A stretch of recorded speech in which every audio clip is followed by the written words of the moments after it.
Welcome Great. everybody. We'll be covering empowerments 10 through 12 today. No worries if you have not completed the first nine empowerments or even know exactly what they are. We will start with an introduction, but then we won't. We had the last two calls were about empowerments 1 to 3 and then empowerments 4 through 9 as an overview. And we'll complete that overview today.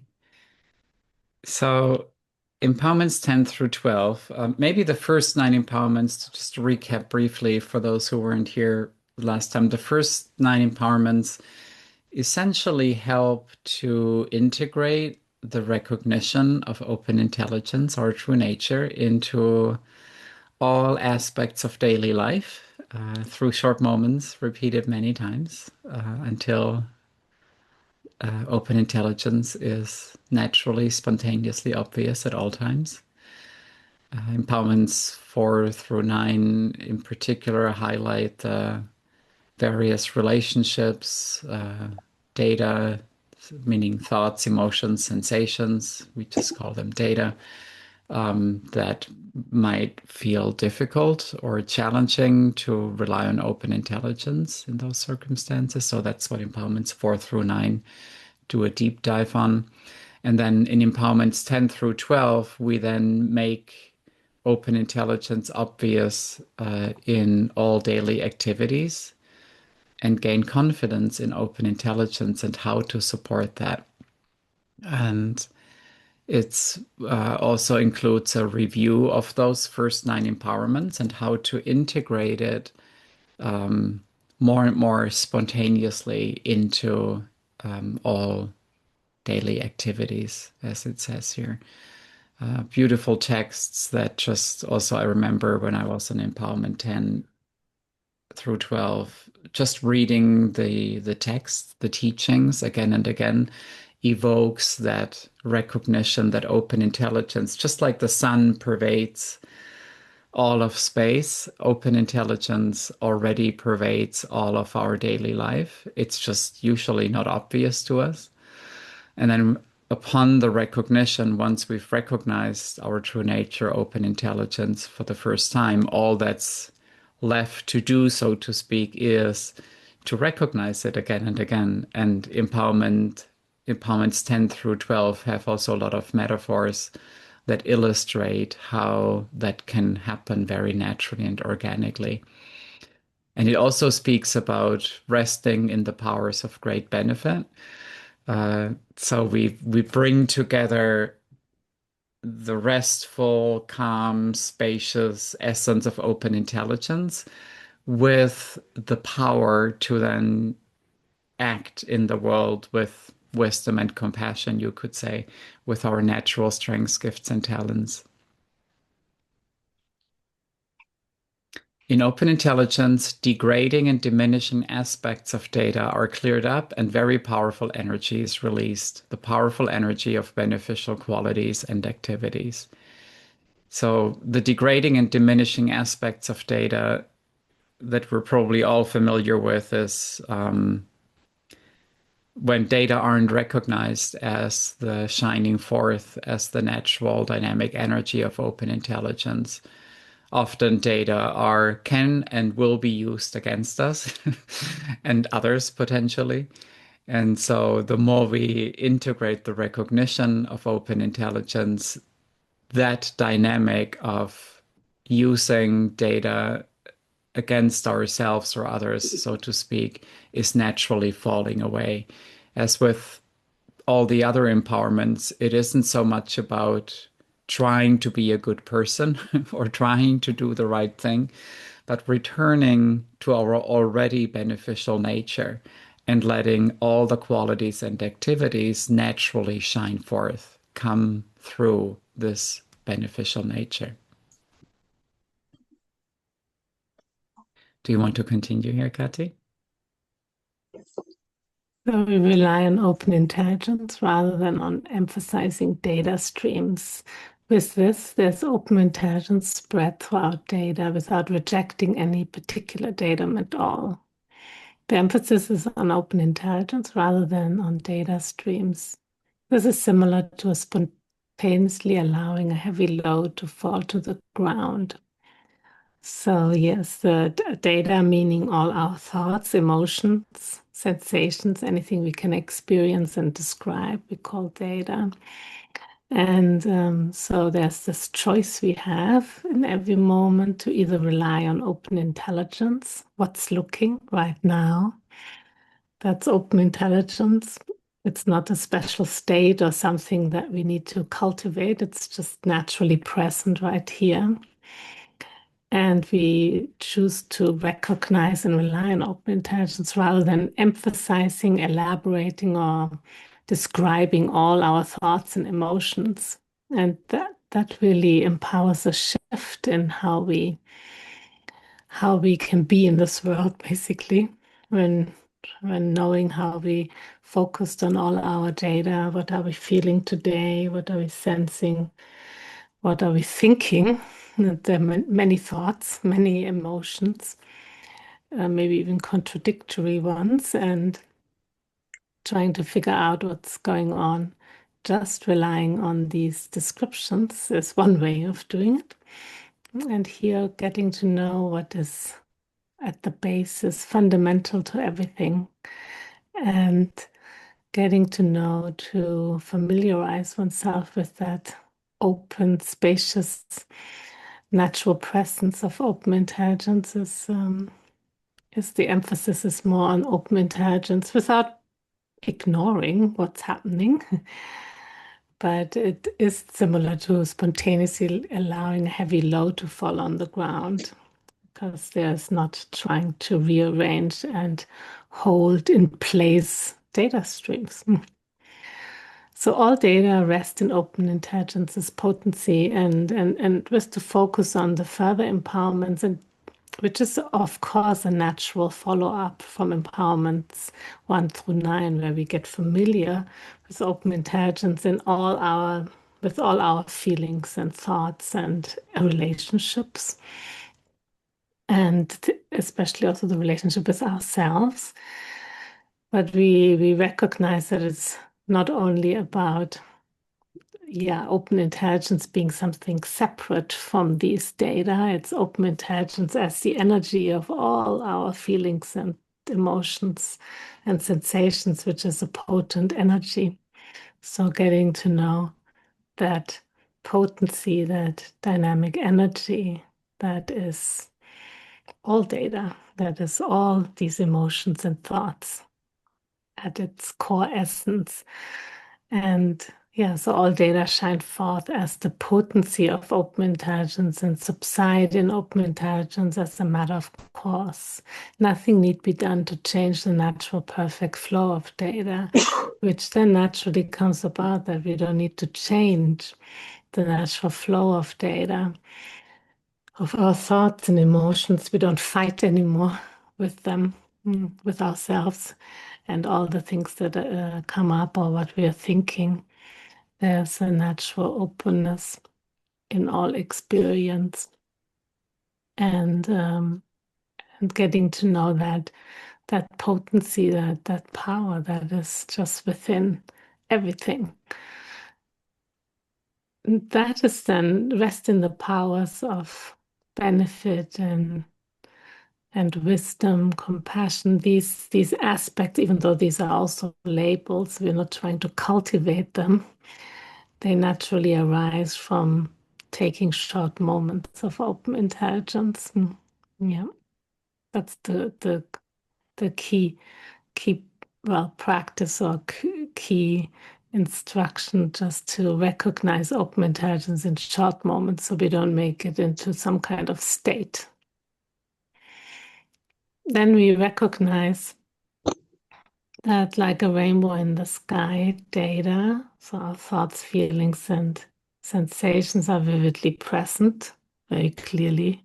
We can feel, we can think, and disappear, leaving no trace. It's a powerful metaphor. Also, the rainbow and air are inseparable. It just looks, it appears, but then leaves no trace. And it's really like what happens with all thoughts and emotions, just as a rainbow appears within space, thoughts, emotions, sensations, and other experiences appear within open intelligence and the dynamic energy of that intelligence.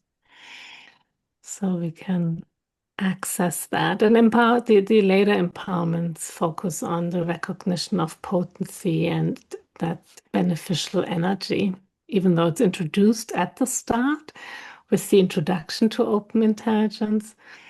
Only when we actually familiarize ourselves with open intelligence and get kind of more confident in open intelligence within all our relationships, our daily life, things that feel very, challenging, then there comes forth more potency that isn't distracted by the descriptions. Yeah, the power of our mind, open intelligence is unavailable when there's effort to regulate the flow of data. So that is like the effort to regulate our thoughts and emotions, trying to replace them, avoid them, or even indulge in them to try to figure out what's happening. All of this like makes open intelligence's power unavailable. So this is more like the basis of the teaching, seeing how we divide our data into positive, negative, and neutral categories and constantly trying to control our thoughts, emotions, speech, actions in order to make them positive rather than negative. We all can relate to it in one way or another, can make examples of our lives where that may be the case, which is powerful just to see when we take short moments, like when you remember short moments, what happens, you'll have more and more clarity on how we are actually managing our data. For me, that was very interesting because sometimes we don't even notice how we are trying to manage all our thoughts and emotions. Try to get good ones.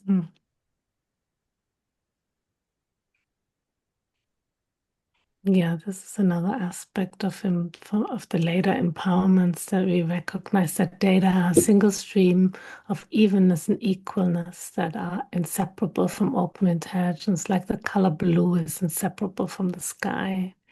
There's complete equalness in the single flow of data. Nothing to think about because that is when we look at the world or maybe our own personal circumstances, there's no way we could say all these things are equal, and they're not equal in their descriptions, and they don't dismiss like the weight of difficult, personal circumstances or what is happening in the world. It is more that we recognize another aspect of all of these experiences that is supportive to evoke power and clarity and also a restfulness. Not with don't care restfulness. It can be deeply caring, deeply responsive to what is needed. So it's not like a passive state or nothingness.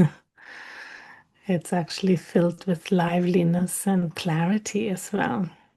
The indivisibility of open intelligence and data bears tremendous energy, deep insight into the nature of everything and more. Open intelligence and the uniflow of data, like the sun and its rays, is expressed in the natural perfection and benefit of its magnificent qualities and activities that appear in everyday life. So just seeing that in my own experience, how the cage of data, descriptions or emotions, like feeling caged into that, looking for the better ones, just frees up a lot of energy and opens one's own exploration to see, well, what are my strengths, gifts, and talents, or just alone have clarity on in relationship or in daily life. So to make it practical, but it really has, it's an inexhaustible openness. Yeah, I guess we could pause here. Kathy, Yes, um, hello. I want to ask Jochen if you'd have any objection or you'd be okay with if I read um, my question to you and then your response from yesterday. Would there be any problem with that? Oh, no, please go ahead. Okay. Great. I thought I'd ask first. Though. Yeah, I appreciate that. Yeah. So I wrote this question to Jochen yesterday, um, and his response was great, clarified. So I thought maybe it would be beneficial to others, this particular question. So I said, it seems to me that there might be an appropriate place to use the concept of replacing something with something else. Since awareness is all there is and is the truth, if we can call it that, then when someone is believing to the contrary, it would seem fine to replace it with the truth of awareness. Is that, in fact, what is happening with using open intelligence as a reminder of the truth? And in quotes, I put awareness. And Jochen wrote back, replacing, as we use the term in the four ways of relating to data, refers to quote unquote blindly shuffle to blindly shuffle around our data, hoping it will make us finally feel better. What you describe sounds more like skillful means and beneficial activity. And the reason I wrote to that, it came to me, and I had this feeling inside that the idea of, I guess, as in indulging and so forth in replacing, that somehow, I probably made this up, somehow replacing was not a fair, was holding something back in a way. I'm not saying that's what it is. So then when I start to think of what the truth is and what open intelligence means, and I think I said this last time, I use I think of flawless awareness often, and uh, that that seems to be clear for me. And I know Candace uses these other terms, and there was a reason that it changed. It didn't have other Mm. other intentions behind it, and it was easier for people to grasp open intelligence. Um, so somehow, when I came Do, upon this question, it was like, am I seeing this wrong? In other words, the awareness is truth. So that's what prompted this question about it, and maybe I'm the only one. I don't know, but it seems that clarifying that phrase, trying to replace something, a data or some emotion or something, replace it with something so it doesn't have that hit anymore. That somehow I asked him about that because I felt that I wanted to make sure that I understood what this replacing meant. Okay. mhm. And maybe other people had this, and it was important for me because there might be other instances that come up that I might have a question about this type of thing. And now um, it, and it's interesting, if I might say something about that characteristic in my own life. Um, I mean, this is my own life, but somehow your answer, Jochen, help me clear something that has been a part of me for quite a long time. And that has to do with, do I take a chance and make up a story about this, or about the replacing, or can I trust in myself to know that it isn't replacing as Candace would use it, or someone else might use it within within this teaching. So it helped me to rely on my own resources and still ask the question. There's nothing wrong with it, because that's what you're there for, to answer. But it was very helpful. And I think I told you, well, clarification was good. So thank you. That's great. Yes, thinking about it can, but you instinctively can see that it is really, when we think about it, it can get a little bit confusing. The there's a reason why the 12 empowerments, they really, without wanting now to push this upon people, but it just like it brings instinctive open intelligence into these kinds of questions.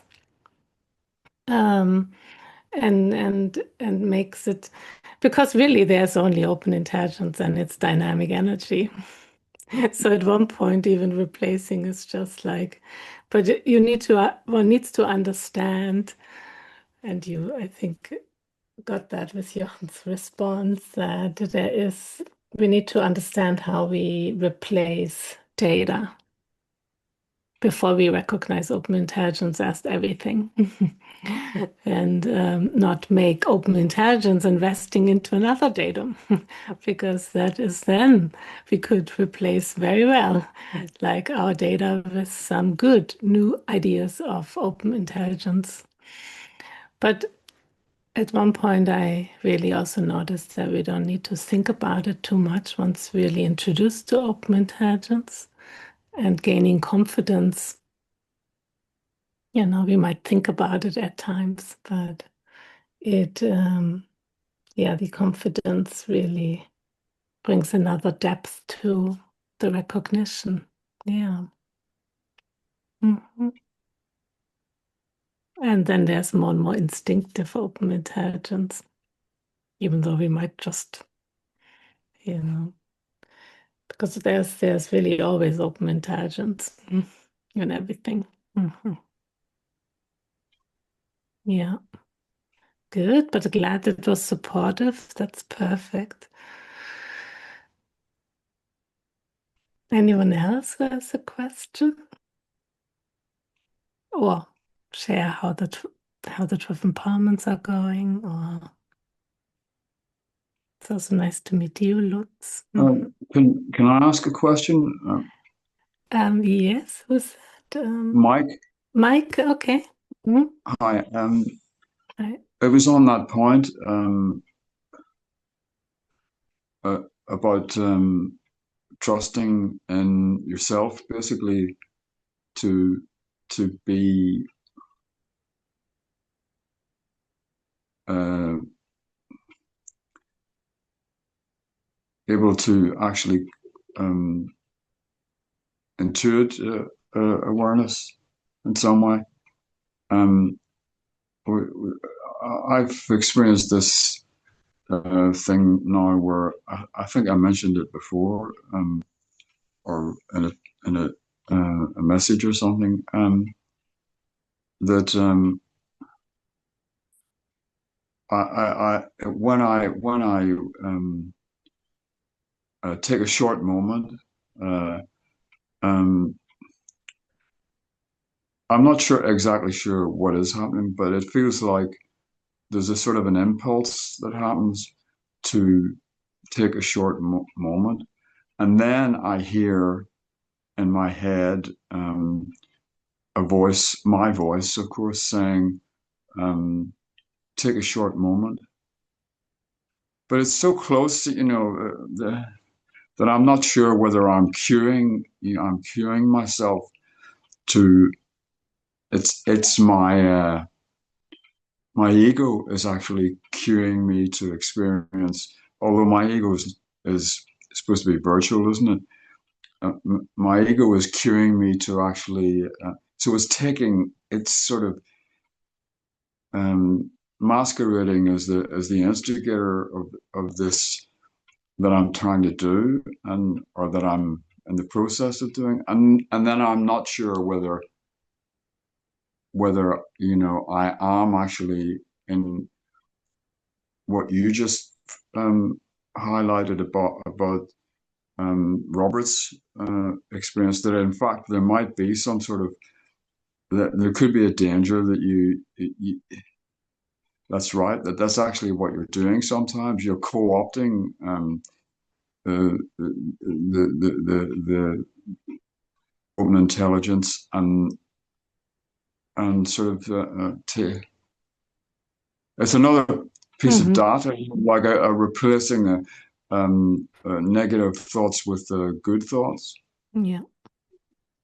Oh, Uh, yes, yes, it's a good, reflection, even though I wouldn't think too much about it, but one direction is very helpful is to continue initially before while gaining confidence to mm, come to meetings like this, and use all the for mainstays, meaning, hearing mm, the text, the talks, having some support and hearing others share.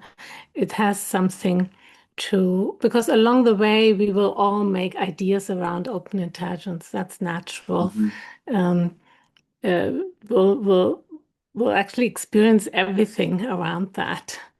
And having mm, support is helpful. Meetings like this, ultimately, in my experience, the 12 empowerments is the one that makes the recognition more and more instinctive rather than really thinking about it, and also not going into an extreme with it. mm, And while gaining confidence in open intelligence, it we're just seeing our way of using our mind, right? By thinking about it, making concepts about it. And so we just see that while taking further short moments. Sometimes we don't know if we're taking the right short moments. You don't have ideas around maybe an ego or maybe some kind of reification.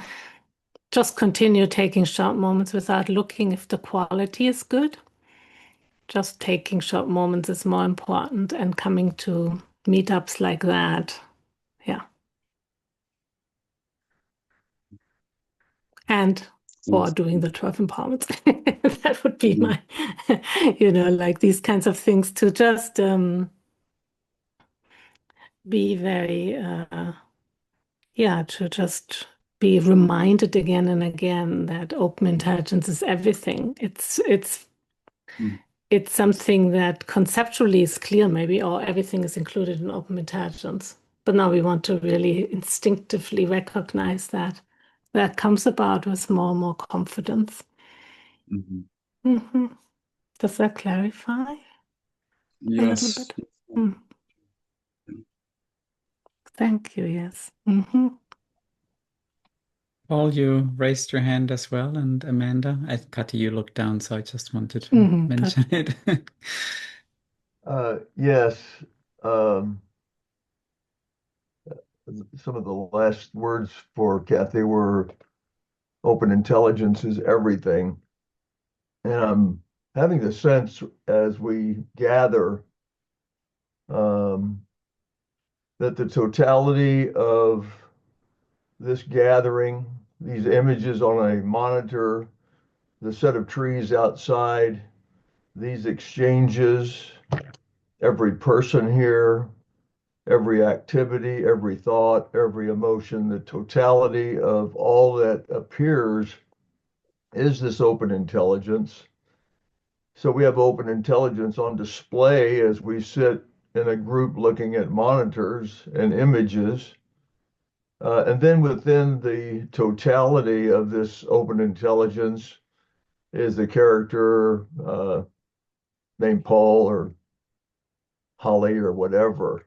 And for this Paul, this piece of life, this open intelligence, Paul, there are data streams within his experience that have to be distinguished uh, because I could have a data stream of compassion, which would be an expression of open intelligence, or I could have a data stream of irritation and anger and whatever else, what might you call negative. So whether it's negative, positive, or neutral, it's only open intelligence appearing in these forms. And we have an opportunity to become aware of this open intelligence and these data streams and effectively turn them around, see them, and let them flow by, but also in the allowing it to flow, there's a lessening of that behavior, I guess you could call it, and a general improvement of life. So it's like I'm seeing that what I've just described or tried to describe this morning, like maybe never before. Am I on the mark? For sure. That's powerful. Yeah. Thank you for sharing that. That's really how it opens up. Yeah. Yeah. It's also a relief that we don't need to have certain feelings and thoughts in place to actually be able to be in situations where we might have to respond skillfully, openly, even if we feel like completely irritated or angry. It might be that energy there is present, but there's like, yeah. So this is what you would call improved life.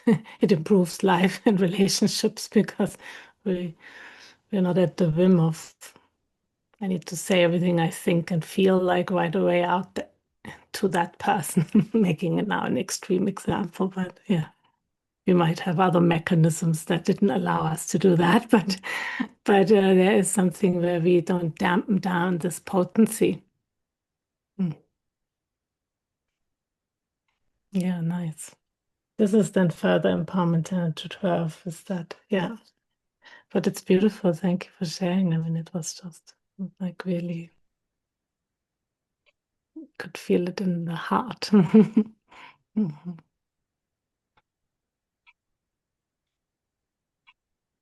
Great. Let's see other shares or questions. Amanda? Oh, yes, Amanda. Yeah, thank you. I listened to Candice and she said something about, short moments is without the descriptive mind. And so on one hand, like I've got it's quite a disagreement with a selection of people in the world, shall we say. Like it's not really, what do you call, I don't know if it's political, but anyway. And yes, it's very political. But I'm generally not. It just is here. And I'm like, so on one hand, I can see like, yeah, everything just is. But it's that balance because you could hang out there, which is like being a bit stoned, if you know what I mean. Like, oh, everything's just, here and can be in the short moment space.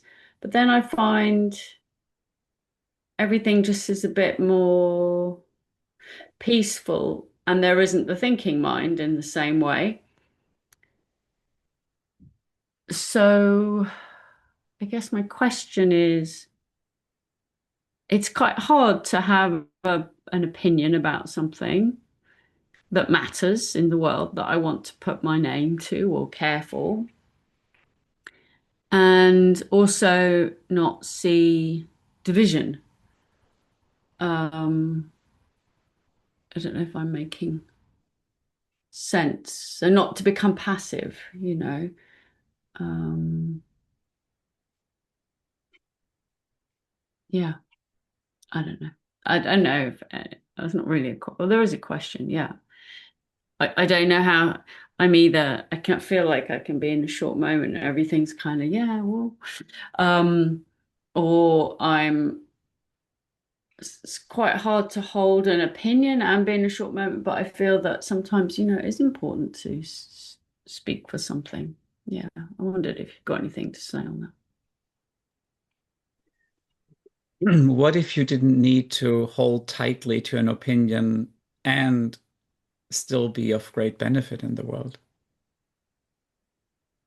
that. But it's like if I see something is harmful that people are doing and other people think it's healing, then that's my opinion. I think this thing is harmful. And so it feels important to name that. Mhm. Yeah. Yeah. I So, mean, it'd be easier to mhm. go, yeah, everything's fine. But Well, that's not what a short moment is, Like mm, everything is fine is another thought, it's another belief. So mm, there is one belief that says this is good, this is bad. That's like one mm, mindset. The practice isn't to shift to another mindset that now says, everything is fine. That's just mm, replacing, to go back to our initial conversation, that's just more mm, replacing of data, right? And you'll mm, see that in Empowerment 4, where like there literally is no place to land in any conceptual framework with this teaching.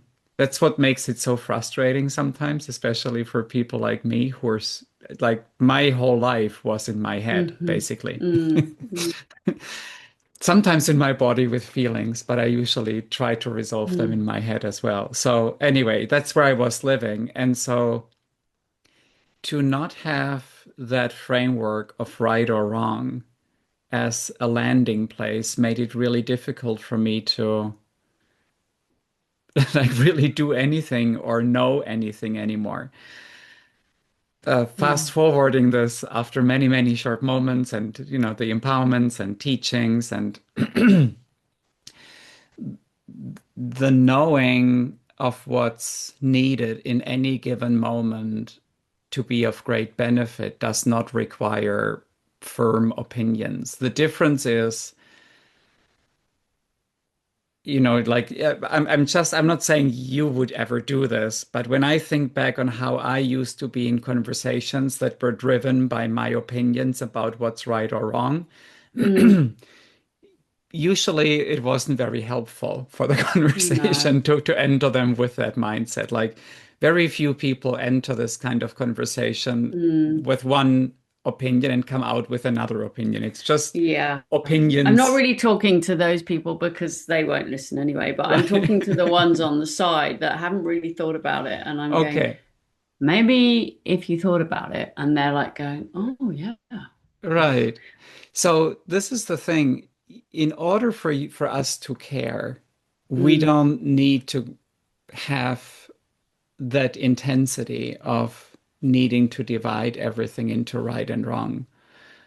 Mm. And at the same time, from resting as open intelligence, we completely see what is in this moment helpful or not helpful. I'm just using different words now. You could even say right or Mm. wrong, but I'm just trying to Mm. introduce Mm-hmm. something that's less maybe Mm. like cemented into something that often Mm. then comes with this intense energy. Mm. Um, so from that recognition of open intelligence, there is an ability to connect on a level that is very Mm. open and clear and warm, Mm. and at the same time can convey an invitation to do something in the world. Like um, I know practitioners who are very politically active, and they have a very clear compass or direction on what they see should happen in the world and what they see should not happen in the world. So all of this is totally included. Mhm. You might become a political activist who is, Mhm. resting Mm. naturally as open intelligence. Mm. Um, I think what changed for me most fundamentally with that is that it's it's no longer about making people right or wrong. It's just there's just such a clarity that everybody essentially is open intelligence, Mm. and most people believe in their data. If I had their data, I would have their Yeah. opinions and do what they're doing. So it's not Yeah. about making people right or wrong or even assuming that I know what's best, because But I I also do have my know. perspective, right? So just No, relaxing no, I don't into know that, much about much, but it's just um, relaxing into that openness yeah, and yeah, seeing what comes from that. And it doesn't yeah. have to be everything is fine and don't need to say anything. The right No, thing but to do for you in this moment could be, I'll say something. yeah, but I think if there's a tightness, like a need, like a bit of a intensity that is coming from, yeah, a need for the other, for example, or others, that then to me points finger back at I'm not obviously in open intelligence because I'm in a belief that probably something painful in me that I'm projecting back on them. So if I could still hold the beliefs but be sort of stable in them rather than desperate or triggered, then that would probably mean I'm more in. You can still be passionate without Hmm. needing to be, yeah, not, yeah. Especially in the beginning, I found that a helpful indication, like how at ease am I within myself in a situation like this. And Yeah. over time, I also did find myself sometimes just to say that in conversations where I was, more direct and clear or fierce about something than I might have been before even. So it doesn't mean that there is always just Mm. ease and calmful spaciousness. I don't know, Kati, do you want to share something there? It sounded like you had something Yeah, on your like tip no, of the but tongue. No. not directly, but it's true, because it's clear that people can have opinions while being or views that we just want to support, right? And want to be clear on, and even like share with others, and make people aware of certain things. Like Jochen said, there are practitioners that are highly politically active, and it- and people can have different opinions and rest as open intelligence, and that's the Mm. power to be able to be in one space and have opposite opinions. Yeah, Whereas in that makes families and groups can be totally divided. yeah, How of about course. being together and seeing things very differently? All Mm. right. So it's quite powerful the way we can connect still and Yeah, be on opposite views. yeah. I think for me, reflecting now, if I'm in a energy where I'm not feeling a connection with the person, and I've gone into enemy imaging them, shall we say, then I'm Hmm. not in open intelligence. Well, just take a short moment there with feeling that's an enemy. Yeah. And Or feeling completely tensed, right? And say, I'm right. Yeah. I mean, there's this, I'd rather be happy than right. But, there's a depth to that kind of way of saying things. Because, in some circumstances, it's not the point to be right. But in other circumstances, we might say very clearly what we think. But I think this will come about. Everyone is different as well. So there's not one way how to express and how active we are. And some people might not care about opinions anymore, but others will be very, very strong on that and still have a resting power to use skillful means. I think the word resting is key there. I didn't feel very restful. Yes. For now, it's a good practice when things arise. Am I resting? Yes. And you're an empowerment 3, right? Yeah, I am. I mean, I did, although I've learned all this in my counseling, psychology, all that kind of work, I've got that other people are just coming from their opinion and what they've learned in life, and that, but it's helped a bit more with to go, it's their data. And because I had this another argument with a friend, and I was telling her about a mutual friend who'd got bitten by a dog right through her hand. And I was quite excited about this. I was like, oh, it went right through her hand. And that's what I was interested in, but she's fine. And my other friend was like, oh yeah, well, she must have done something to provoke the dog. And I was like, no, she told me she was just walking and the dog came over. And she was like, no, I don't believe that. And it really triggered me. And we got into a bit of a, which beautifully was dissipated by her autistic brother saying some random poem in the middle. And it just changed all the energy. We were like, okay. And then when I thought about it later, I was like, yeah, of course, she's always had rescue dogs. She's got a dog that does bark at people, so she feels quite defensive. So she's coming from defending the underdog. Whereas I wasn't really talking about whether it was right or wrong. I was just trying to say, isn't that interesting? It could go straight through. I was coming from a sort of child fascinated by an injury. And so I'd been met with a block, but it helped me to go, of course, she's going to come from there and defend that because that's her data. Yeah, so that was easier. Yeah, the brother was resting. It was good. I was grateful for him. But I'm sure everyone was in the end resting because you resolved it immediately. Yeah, we just changed the subject and went actually dancing. We did 5 rhythms, so that was nice. It was all fine. Nice. But yeah, it was good. When he did the poem, I was like, oh yeah, I realized I'd got into that. So, but the next days I reflected and it was helpful. Sorry, I've taken a lot of time. Thank you. No, that's perfect. I mean, this is what the empowerments do. Open up exactly this process, but in an instinctive way. But it's exactly, that's beautiful. And you're going to empowerment 4, you'll see how it's guided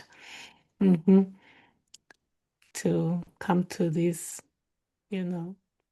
places which you already are doing. So resting is happening here. Good. Thank you. Thank you for sharing. Yeah.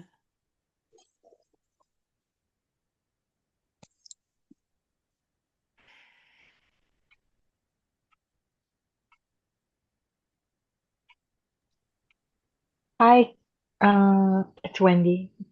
Hello, Wendy. Hi. Hi, everybody. That was a great story. My favorite part was when the autistic brother started singing in the background. That's infinite intelligence right there. That's like a scene from a movie. It made me chuckle. Thank you.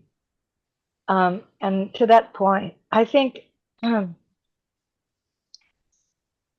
I've had days. I'm an empowerment 3, and I've had days that I've really been reminded by grace often to take a short moment, and by grace somehow I'm able to. And the difference in the day is like heaven or hell, really.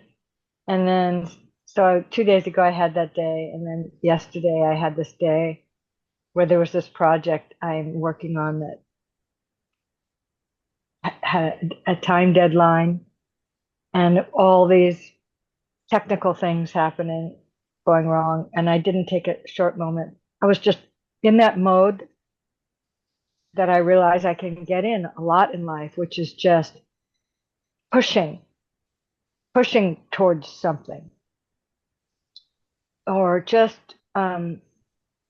so much intensity and focus. And of course, it doesn't go as smoothly that way, and it's really uncomfortable. It's really, and then I noticed with a little bit of sadness is too strong, just a little disappointment that, gosh, it's much more effective when I weave and I'm able to remember and weave short moments many, many times through a day, a project, an hour, a situation.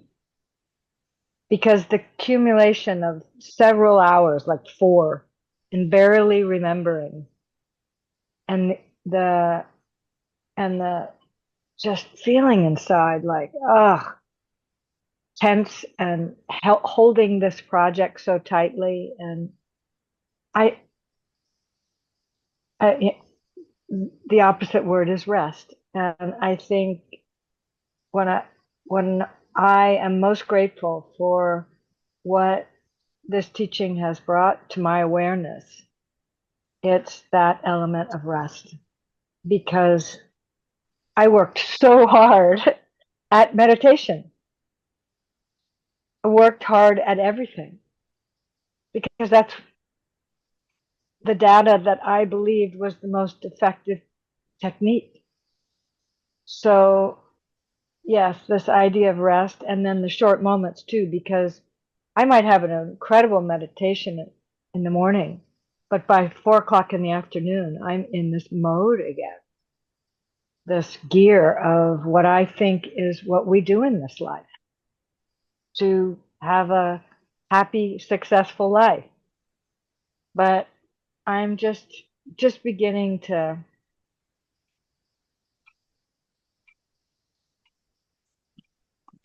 well, just see how incredibly powerful the word rest, the meaning of resting, is. Even in listening to everything that everyone shared today, it's like we are all so earnestly wanting to this experience, and that earnestness is for me becomes not resting. It becomes grasping or driving towards. So would you speak a little about resting? Great. Well, thank you, Wendy. Thank you. So, yeah, when the entire search can get into achievement, right? Little effort is needed going through the 12 empowerments, but that's okay. That's okay. It'll be. And oh yeah, just at the end. Excuse me, but effort, even like a workout, you can go for a run, and as Candace has said, but you can do it restfully, and you have more energy. Yeah. So I don't think it's about the inactivity or the effort. Yeah. It's that thing right behind it that's going. That's perfect. Sorry, yes. Excuse me for interrupting. No, that was perfect. That just made it very clear. Well, great. Thank you, everyone. It was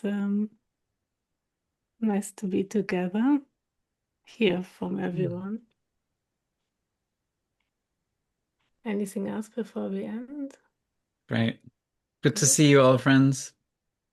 See you As next always, week. if there's anything you'd like us to prepare for next week, any questions, any aspects of your practice you'd like to consider on the meetup, then always reply to the email and we'll queue that up. Good to see you all. Happy resting. Thank you. Thank you. Take care.